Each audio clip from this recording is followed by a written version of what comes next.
प्रेक्षक हो, पश्चिम बंगालच्या निवडणुकांचे निकाल लागले, पण त्याआधीच राजकीय वर्तुळात भाजपच्या क्लिअर मेजॉरिटीची चर्चा जोरात सुरू होती. ममता दीदींच्या बालेकिल्ल्याला भगवं खिंडार पडणार का?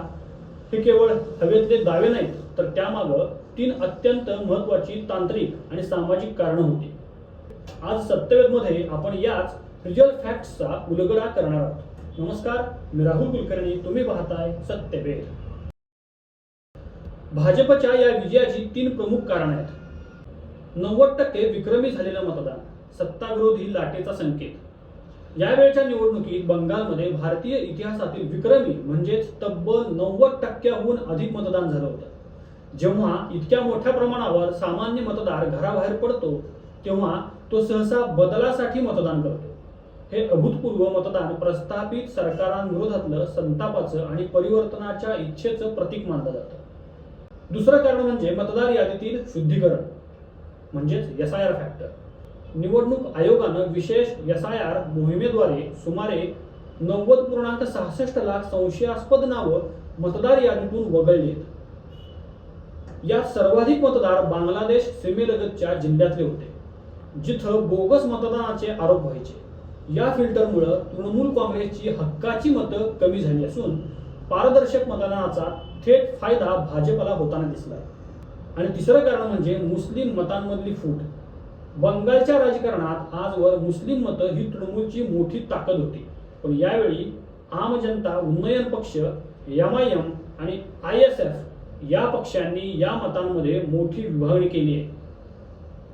विरोधकांमधील ही फूट भाजपसाठी विजयी गुलाल उधळण्यास मदत करणारीच ठरली आहे. याबद्दलचे ही काही ठळक मुद्दे आपल्याला लक्षात घ्यायला लागतील. पहिला मुद्दा म्हणजे प्रशासकीय पारदर्शकता. मतदार याद्यांमधील दुरुस्तींमुळे बोगस मतदानाला बसलेला आळा. दुसरा मुद्दा म्हणजे महिलांची सुरक्षा. संदेशखालीसारख्या प्रकरणामुळे महिला मतदारांचा भाजपच्या बाजूने वाढलेला कल.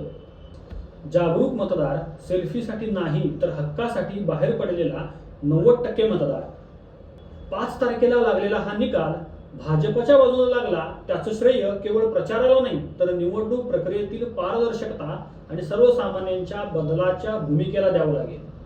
ममता बॅनर्जीच्या पक्षाला 90च्या आसपास जागा मिळाल्या, तर भारतीय जनता पार्टीनं बंगालमध्ये 200 जागांवर आपलं स्पष्ट बहुमत सिद्ध केलंय आणि बंगालच्या राजकारणात कमळ उमललंय. आतापर्यंत निवडणुकीत मुस्लिमांचं एक गट्टा मतदान हा फॅक्टर चालत होता, पण बंगालमध्ये हिंदूंचं एक गठ्ठा मतदान हा फॅक्टर चाललाय.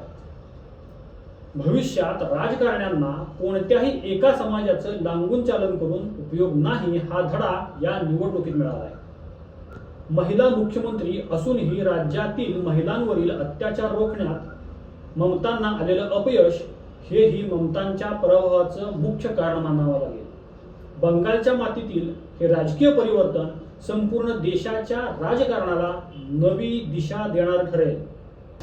एकूणच काय तर भारतीय जनता पार्टीचा हा विजय पक्षाचा उत्साह द्विगुणित करणार आहे. तुम्हाला हा विषय कसा वाटला ते कमेंटमध्ये लिहा आणि सत्यवेद चॅनलला लाईक, शेअर आणि सबस्क्राईब करायला विसरू नका. पुन्हा भेटूच पुढचा विषय घेऊन. तोपर्यंत नमस्कार.